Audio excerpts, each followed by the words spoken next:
Peace, peace, peace. What's good, everyone? Welcome to another edition of the Green of Thrones NYC Sports. I'm your host, Go Green. Harlem was good. Everybody was good. New York was good. Shout out to everybody on YouTube. GoGoGadget Green. Subscribe to the channel on YouTube, GoGoGadget Green. Shout out to everybody live streaming on Facebook. If you're not a subscriber already, please subscribe to the channel GoGoGadget Green. And anybody on GoGoGadget Green, if you're following there and you're on Facebook, please come and join the group, The Green of Thrones NYC Sports. Now, I got my cousin in here. Oh, I know it's serious. I got Giants fans in here, Cowboy fans in here. Everybody's in here tonight. Can y'all believe? Before we even get into it, Jabrill Pepper, see, Nat getting right into it. Jabrill Peppers, New Jersey, coming home. New York, New Jersey, when it comes to the Giants, we kind of share that thing. So New York gets the name, New Jersey gets the stadium, whatever. But before we even talk about Jabrill Peppers, I know everybody was hearing the rumors. I think Jay Glazer was the first one. Someone told him, asked Jay Glazer a month and a half ago. I don't remember what show he was on, and they told him, they asked for a bold prediction, and he said his bold prediction was that the New York Giants would trade Odell Beckham this offseason, and it never went away. They asked David Gettleman at the Combine, about shopping Odell Beckham. He could have flat out said no. He said, I didn't sign him to trade him. Well, we're all adults, and I think even some children could understand that that's not an answer to the question. So what you don't say spells out what you really mean. And anybody that believed that that's what that meant at that point, you're right. You were correct, because as we know tonight, the New York Giants have traded arguably the best or top 3 or top 5, I'll go top 3, wide receiver in the NFL over the past, 4 seasons, to the Cleveland Browns for the first pick, the Cleveland Browns first round pick in this year's draft, which is number 17 overall, and for the Cleveland Browns third round pick, and starting safety, hybrid defensive player, hybrid linebacker or hybrid safety, however you want to call it, Jabrill Peppers, who will be a really good player in our defensive coordinator system. But let's first just look at, before we even talk about that, Landon Collins also was allowed to just walk out the door for absolutely nothing. And then to make matters worse, he signs with Washington for 6 years, 80-something million, but like $45 million guaranteed. So not only do you let him walk out the door for nothing, now you have to face him twice a year.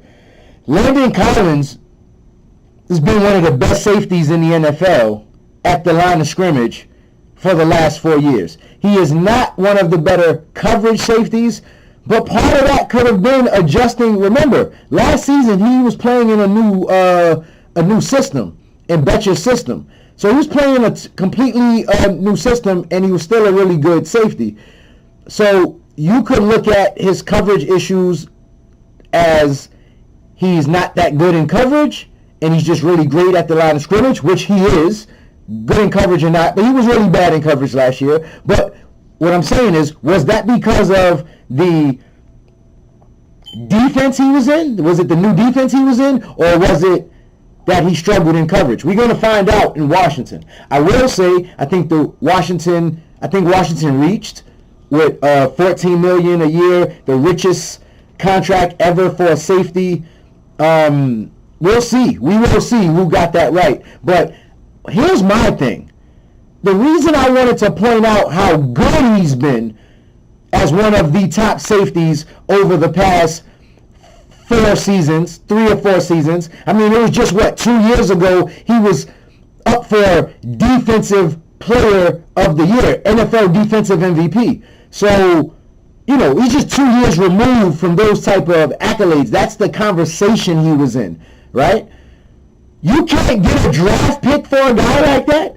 I understand the contract and business side if you don't want to pay him and haggle through the signing, franchise tagging him and him not showing up for training camp and so on. Maybe you feel a way about his injury. You have more insight as the team.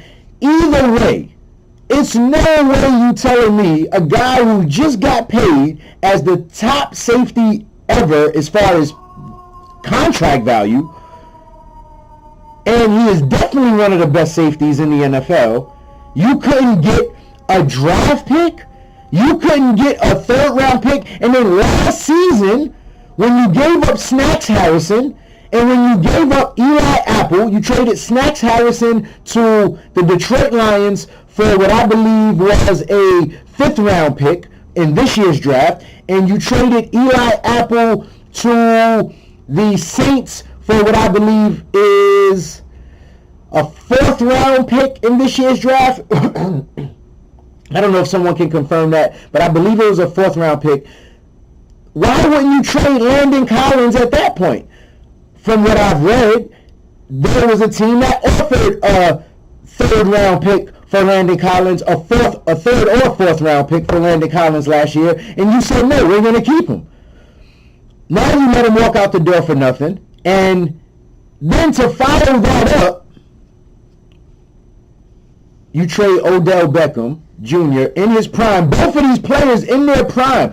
Odell Beckham Jr. is 26 years old. Landon Collins is 25.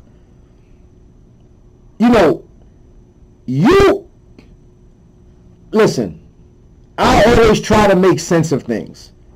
I always try to be objective as a fan, and then from how front office people might look at it. Obviously, I've never worked in the front office. I have no idea how it works, but you get an idea in a sense of how things do work based off what we know that comes out as public information.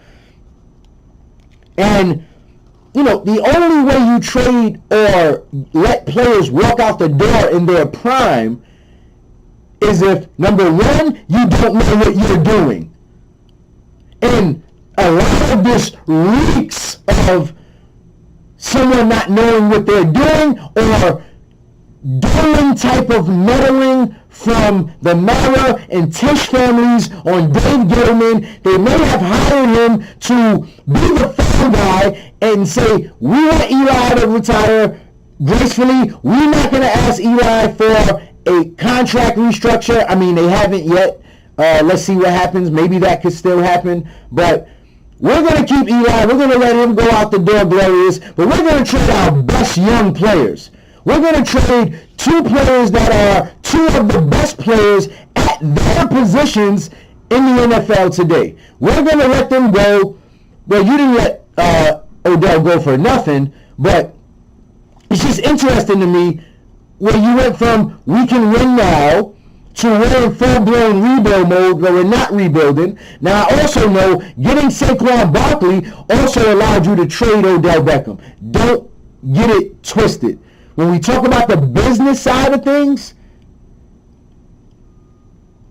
Saquon Barkley allows you to trade Odell Beckham. There's no doubt about it. He became a much more marketable star in year 1. Now, that's not going to lead to wins. I'm not talking about winning on the field. I'm talking about winning in other areas that the front office is more concerned with, that players and fans and sports people on the radio and television are not concerned about. So Saquon Barkley instantly becomes the face of the New York Giants. Okay, fine. Nobody has a problem with that. Teams are going to stack the box now against Saquon. The Giants are rebuilding the offensive line. So did I say the three things? Did I finish the three things? Either you don't know what you're doing. I'm sorry, before I move on, you either don't know what you're doing, which I said this reeks of. You know something about the players physically. We know Odell Beckham has been injury prone, and Landon Collins suffered an injury last season. His first 2 seasons, he did not have injury issues, but his last 2 seasons he has. So you may know something about them injury-wise, or the guys are locker room distractions, right? Because we're going to leave production out of it because these guys produce. So we're not even going to talk about production. We know that Odell Beckham, though he's had some of the off-the-field stuff, he said what he said about Eli Manning in the interview with Lil Wayne. And if you watched the interview, whether you thought it was correct or not, whether you approved of it or not, he threw Eli under the bus, and what he said was true. At that time, no doubt about it, but the offensive line was also probably worse than Eli Manning. So you can chalk some of those up as,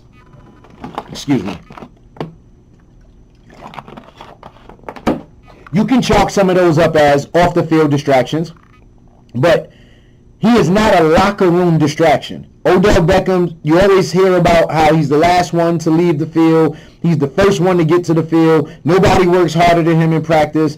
The guys rally behind him. His teammates love him. This is what you always hear about him every year since he's been in New York. If you're reading anything worth reading about the New York Giants in New York media, this is what you always hear about him. So we know he's not a locker room distraction.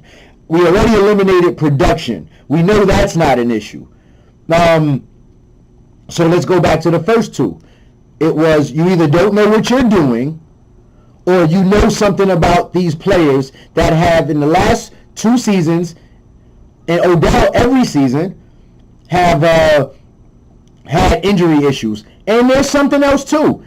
It's not their fault, but with these guys as your best players, excluding Saquon Barkley, you've been 8-25 since the boat incident in the last time they made the playoffs. Now, that I am not blaming Odell Beckham for that or Landon Collins, but I'm just saying, let's deal with this. Let's put everything out there.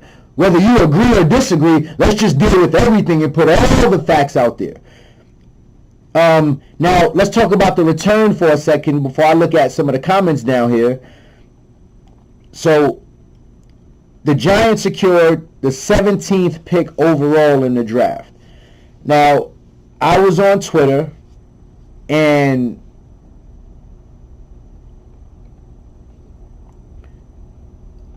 I'm sorry, I just had a thought of something else I wanted to say, but I'll go back to that. I was on Twitter, and the consensus on Twitter is that the Giants are going to use the 17th pick on the quarterback. All right, so this is a whole nother twist in this now, because most Giants fans, most people that think they know anything, have the Giants pegged for Dwayne Haskins. But reports came out today that the Giants are not interested, and obviously report speculation, all rumors, we don't know what's what, but the talk is the Giants are not interested in moving up for any of the quarterbacks available. Now, if you look at that, you got the Cardinals that may not take a quarterback but could. You have the 49ers with the 2nd pick. They're not taking a quarterback. The Jets have the 3rd pick. They're not taking a quarterback. The Raiders have the 4th pick. It looks like with the addition of Antonio Brown that they're not going to draft a young quarterback. And Jameis Winston, but that's a sneaky one with the Raiders. You don't know. Jameis Winston with the Bucks, Stephen A. Smith was talking about how he looks like he's taking the offseason really serious. He looks in shape in the offseason, and that's always bodes well for an athlete, and how, things have been going well for him, Jameis Winston, this offseason. So you would think the Buccaneers are not going to draft a quarterback, but that's also another team that could sneakily draft one. So, there's a chance the Giants could be drafting a quarterback first, or some people think the Giants need to try to move up to where the Jets or the 49ers are in order to make sure they get their quarterback. But then you hear that the Giants have no interest in moving up. So you go, okay, well, you got to be getting a quarterback. But now, no, you don't really have to get a quarterback. The Giants are, I'm not going to ever say a team is okay with losing, but the Giants definitely want to send Eli Manning out a certain kind of way, and they're definitely rebuilding their defense. And I'm going to get to that because I think the 17th pick, a few months ago, maybe November or December, this quarterback from, his name is Daniel Jacobs. Is he the Duke quarterback? They had a report in the New York Post about tying him to the Giants. So that's how I knew his name, because I wasn't familiar with him. I watch a little bit of college football, but not enough to know who the Giants' options would be at quarterback outside of maybe the top two quarterbacks, Kyler Murray and Haskins, who are projected to go 1 and 2. Haskins projected to go first at quarterback, but now with Kyler Murray rocketing up the draft boards, maybe they will go 1 and 2. So when I heard of this Daniel Jacobs kid, I'm like, okay, there's the guy they're saying he could be good sitting behind Eli. He's a mold of quarterback that they would like. I don't know anything about him. I didn't watch any highlights or anything. They're saying now the Giants will probably pick him with the 17th pick. I was watching the top 50 players on one of these channels I was watching, and the top 50 players, they have him ranked as the 35th top player. Now, we know it doesn't go in that order teams draft for need, but that pretty much puts him in the second round. So, I don't know. Is that a reach for the Giants if they go that way at 17? I was thinking maybe offensive line, securing the right tackle position. You've fortified your right guard position. I didn't talk about that. The Giants traded Olivier Vernon as well. That didn't surprise me. I figured that would happen. I didn't think that the value matched the production on his contract. So it definitely didn't surprise me that they traded Olivier Vernon. They traded him for Kevin Zeitler, also with the Cleveland Browns. So the Giants are clearly partners or buddies with the Cleveland Browns because they made two major trades with the team this week, or within the last week. So Kevin Zeitler, right guard, New York Giants. He's an instant upgrade at the position. Number one. Before we get back to Odell and everything, Kevin Zeitler, I want to make sure I say his name right. Kevin Zeitler, he is rated as the 6th best guard in the NFL. He's rated at the 6th best guard in the NFL. And what was the other stat? He is rated at the number 1 guard in pass protection. So in addition to be rated the 6th best, I think if you're the top 6 in anything, you probably are able to do more than one thing. So he's probably excellent as a pass blocker, and he's probably a really good run blocker. So you got your 2 centers coming back from last year, so that should solidify the middle of the line. Nate Solder started to pan out, and Will Hernandez is going to be a solid player at the left guard spot. So I'm not really worried about the left side as much. The offensive line played a lot better. If you look at the Giants' protection numbers, sacks, hurries, pressures, whatever, all those things, you'll see the improvement with the line after Week 8 last season, though the team still only won 5 games. So having this guy on the right side, I would think with the 17th pick, you go after a right tackle, you solidify your line. Your line is good no matter who your quarterback is. But people seem to think that they're going to go with the quarterback from Duke. I think it's Duke, Daniel Jacobs. And then, excuse me. So what does that mean? What are they going to do with the 6th pick? Defense. It's no doubt in my mind the Giants are using this offseason to rebuild their defense. It would shock me if the Giants didn't take some type of edge rushing, hybrid defensive end, outside linebacker type with the 6th pick. I almost feel like they're going to get one of their quarterbacks at 17, especially if they don't love, a lot of people are like, well, they have to take a quarterback with the 6th pick. Or if they trade up, they have to take a quarterback. And I'm of the mindset you do trade up if there's a quarterback you like there. But if you don't like the quarterback, that doesn't make you mean you're right. Because you don't like somebody, it doesn't mean you're correct about them. Right? People whiff on the draft all the time. But I'm just saying, if I'm in a front office role and that's my job, I'm not going to expend a high pick on somebody that I don't think highly of. So if there's a defensive player, we have this new defensive coordinator. He wants players to fit his defense. Ultimately, the Giants might have discovered one or two players out on each level. They had no safeties. So they signed a safety from the Cardinals. They now have Jabrill Peppers, so they have their safeties now. You got Jack Rabbit coming back at cornerback. You still need a cornerback on the other side. And one of your safeties is a hybrid guy who goes back and forth. Jabrill is a hybrid guy who can play up at the line and also play in the coverage. You probably are going to draft a linebacker that has similar skills as a defensive end outside linebacker.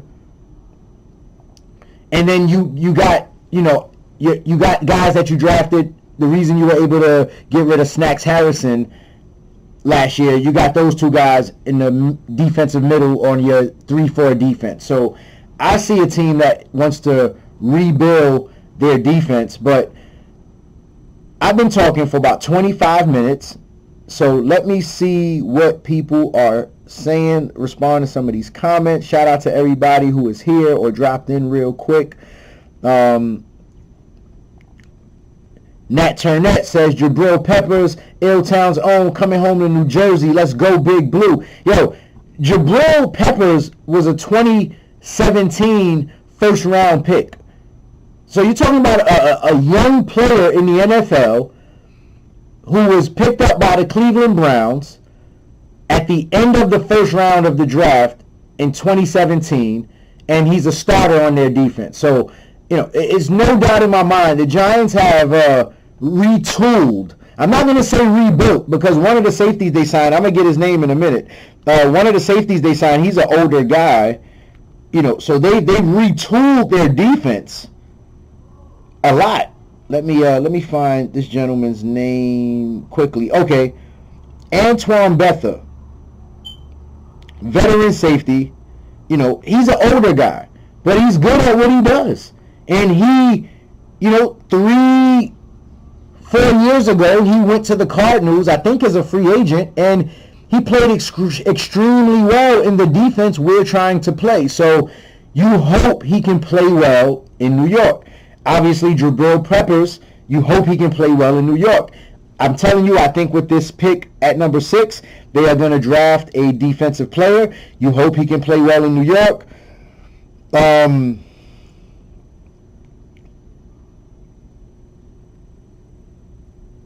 just trying to see if there was any updated information here. So, let's see. Let's get back to the comments here. Thorough, what's good, my brother? Thorough says, New York gets rid of all-stars in every sport and then tell you how it was a good move. The Giants going to cause KD not to come. That's funny. Right. So, he's referring to Porzingis. The Giants, the Knicks traded Porzingis. A completely different situation. Odell Beckham, I would think if you're going to groom a young quarterback, you would want him to have those weapons. You would want Eli to have that weapon. So, I don't know. Like I said, it reeks of either you don't know what you're doing or you know something about these players injury-wise. Let's see next. My man Keith. Keith, what's going on? Yeah, they're rebuilding. How they've gone about it just makes you scratch your head. That's the problem. If you would have traded Landon Collins last season, and got a draft pick for him, whatever, you would have got something for him. If you would have traded Landon Collins right now, I was listening to Humpty and Canty on the radio the other morning, and they were saying, Doug Rothenberg said, could you have franchise tagged him and still traded him? Well, absolutely, it seems like you could have, because if he got a deal for $14 million a year and $45 million guaranteed, and your franchise tag number was going to hold Landon Collins at about 11 point something million, he got more than what you were going to have to pay him. So you would like to think you would have been able to get a trade for him and get an asset for that. Thorough said the reason they didn't trade him was because they have no plan. It's all reactionary and day by day. And see, as a Giants fan, I don't want to hear that, but how can you argue with that? How can you argue with that? It seems like no plan. What it also seems like to me, and once again I bring up the Humpty and Canty show because I called in and I said it feels like ownership, when they fired Jerry Reese, they wanted to get a GM and a head coach that would follow their mandate. Well, no, I didn't say mandate. I said it reeks of owners meddling. The owner says, we want to hire these guys to be the fall guy. That's what I said. It feels like they hired Gettleman to be the fall guy, and they could let Eli go out with his glorious exit and, not restructure his contract, and then Gettleman will get all the blame from the fans, and Gettleman's an older GM. This is likely his last job, and he's already got that he drafted Saquon Barkley. So at the end of the day, he drafted likely a Hall of Fame player if he stays healthy for the next 10 years. So it doesn't even matter to him. So he's like, yeah, I'll do it ownership once, not a problem. How many GMs would have took that job if they knew that they had to play Eli Manning?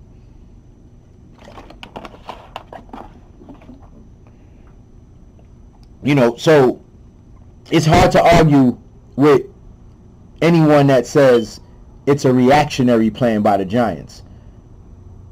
On the Humpty and Canty show, they said to me, they don't think that he was hired to be the fall guy. Maybe he was mandated to do it. I guess they didn't like that term. But I'm going to tell you what, after trading Odell Beckham to the Browns, definitely was hired to be the fall guy. Daru was good. Daru says, you think they're making these decisions based off the quarterback situation? Yeah, in a bad way, though. I absolutely think this has a lot to do with the quarterback situation, but not in a way of upgrading the quarterback situation. Because if you don't use these draft picks to trade up to the number one pick with the Cardinals, if the Cardinals are open to doing something like that, if you're, I don't know what else you would offer them now. I thought Odell would have to go in a deal like that, but for the number one pick in the draft, for you to draft your quarterback. But aside from, something along those lines, absolutely the quarterback situation. But you know why? Because they, as I said before, they want to let Eli Manning have his swan song season. And that's cool. But restructure his contract and draft a quarterback. Now, I understand earlier, I just had a thought in my head, because earlier I said, it's odd to hear the Giants say they're not really interested in drafting a quarterback with the 6th pick, if that is indeed something that came out of their camp. But it makes sense if you knew you had this deal on the table with the Cleveland Browns for Odell Beckham, and you knew you were going to get the 17th pick, and you've already done your homework on some other quarterbacks, and you know that at 17 you're going to have a guy or the guy you want, or maybe an offensive lineman. I'm still not ruling out an offensive lineman at that spot. But I do feel like you have to come out this draft with a young quarterback drafted in the 1st or 2nd round, because drafting a 3rd or 4th round, you know what? Let me not say that. Tom Brady was a 6th round pick, right? Keith said, who are they looking at the 6th pick? We spoke a little bit about that. I'm going to tell you his name right now. Is it Vontez Sweat? That's like a football name. I have this thing where there's certain players that just have names that sound like they should be playing football. And I think Vontez Sweat is one of them. And I'm going to confirm his name real quick because I don't like messing up people's name. Montez Sweat. Vontez is Vontez Perfect. I think that's the dude from the Bengals. Yeah, so Mississippi State, Montez Sweat blew away scouts at the Combine. He's 6'6", 260 pounds, projected draft status, first round. He's 22 years old. He's a defensive end. I'm going to read something from, this is from hogshaven.com. I guess this is the Washington Redskins, excuse the slur. This is like a blog for them. So I'm reading from one of their blog, a player overview on Montez Sweat, who the Giants could be looking at with the 6th pick. Former tight end and current edge defender, Montez Sweat is a very intriguing prospect. Over the course of 2 years at Mississippi State, he became one of the elites at his position. In 2 seasons, he totaled 22.5 sacks and 101 tackles in 26 games with the Bulldogs.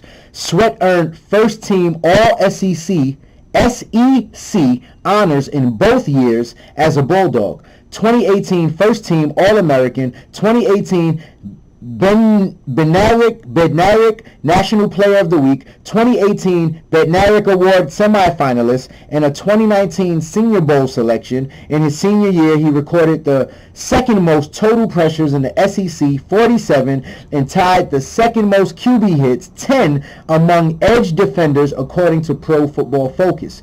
During his time at the 2019 NFL Combine, Sweat blew away scouts with his premier athleticism for a 260-pound athlete with a 4.41 40-yard dash, best of all positions, 36-inch vertical leap, 5th best of the edge group, and a 10.4-inch broad jump, 4th best of the edge. His strengths: he has a great first step, developed through great timing, good burst as a pass rusher, good hands when engaging blockers, length, quick processor at the line of scrimmage, able to diagnose run versus pass. His weakness, major weakness, struggles with flexibility and not as agile as you would prefer for an edge defender. Maybe some of the Giants' schemes to play him at linebacker could be in play here. But, so yeah, there's one of the guys that I think they could be looking at with the 6th pick. That list I was looking at of top 50 players, I think had him rated at the overall number 10 top player in the draft, top 10 player in the draft. So we'll see what happens with that. What we got next here. Nat says, I know for a fact Jabrill don't take any plays off. OBJ is a prima donna, and sometimes when he's not getting the ball, he takes plays off. Loved OBJ, time to move on. Yo, hey, listen, I'm a Giants fan, man, and that's how it go. You know, you don't always agree with these trades, and you hope they work in your favor. As far as I see it right now, we got a nice haul for it. I would like to think they talked to a couple of teams about Odell Beckham, so we'll see what happens there and what comes out in the next couple of days or even tomorrow, as this is just breaking news in the last 2 hours. But yeah, Jabrill doesn't take plays off, and in the scheme we play defensively, he could be very interesting. What else? Right, Nat Turnett also says, let's not forget, Jabrill is also a great return man. He is also a very good return specialist for sure. So you got a guy, you kind of covered 2 positions. The Giants are not set in their return position. I don't know if he does kick returns and punt returns, but I know he is excellent at whichever he does. That is definitely the truth. Keith says, Bosa. I don't think they'll get to Bosa. I don't think Bosa will get to the Giants. If the Giants trade up, absolutely. But I think Bosa's going to end up on the Jets, depending on what the Cardinals do.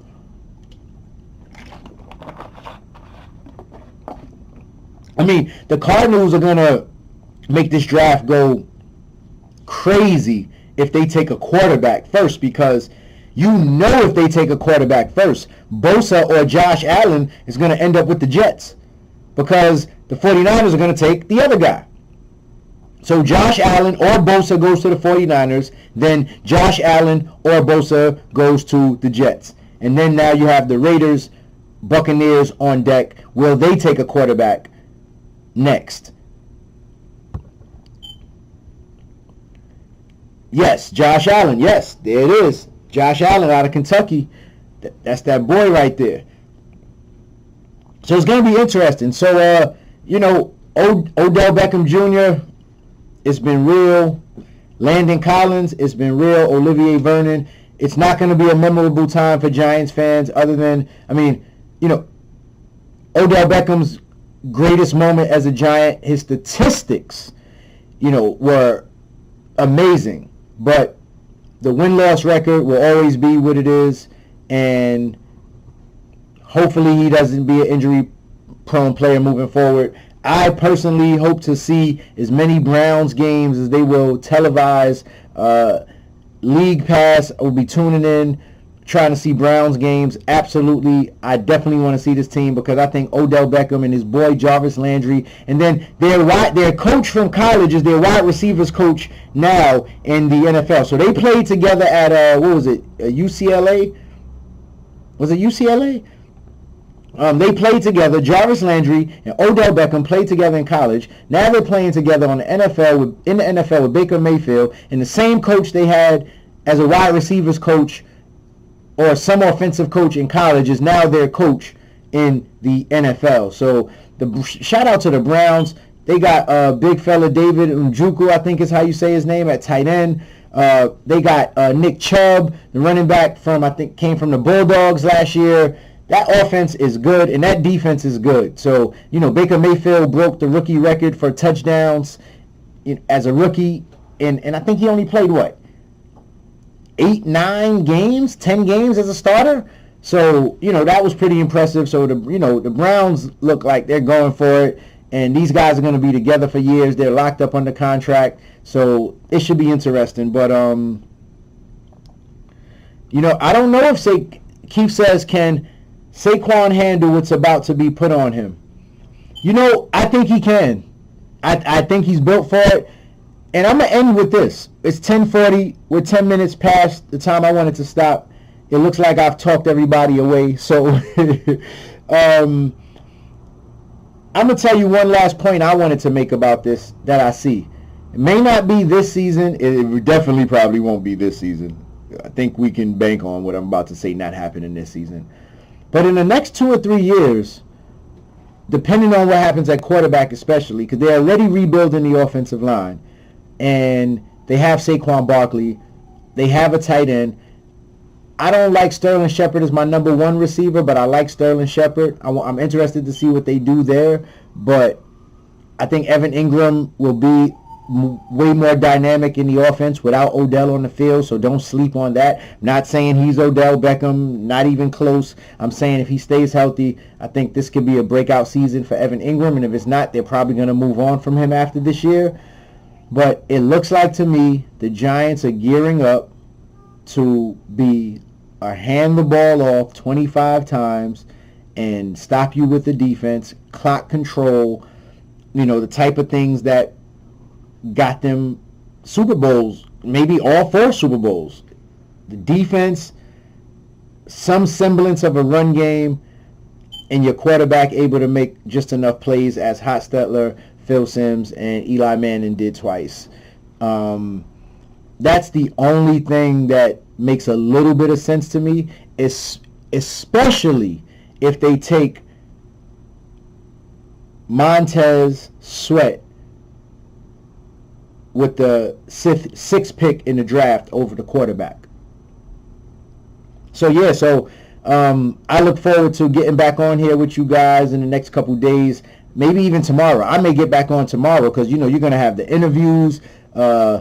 If you don't listen, I listen to all these different sports shows in the morning while I'm working, so I'm always in tune, up to the minute with what they're talking about, and and it doesn't stop me from doing my work because my job, I'm able to move around like that. So, just I might have to do this. I'm just saying all that to say I may have to do this again tomorrow because it's going to be interesting to see all the different opinions and is tomorrow the day? I think the NFL season officially opens Thursday. So Thursday is the day when I think the teams will be talking about these things and they'll start introducing players and everything. So you'll have just a lot more analysis going on tomorrow. But same time, y'all know how we do. Signing off.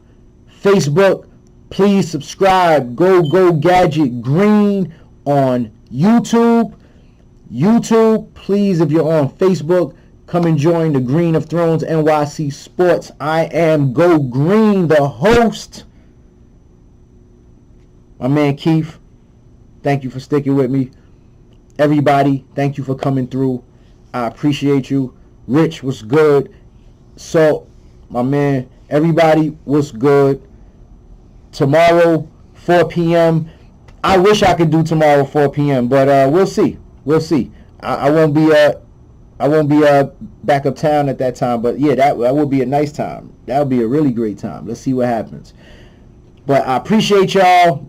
Odell Beckham Jr., top receiver in the NFL, maybe second behind Antonio Brown, traded in his prime to the Cleveland Browns, who look like my second team in the NFL and the AFC that have nothing to do with my Giants, especially if we don't play them next season. Yo, peace. I appreciate you. I'm your host, Go Green, and we out.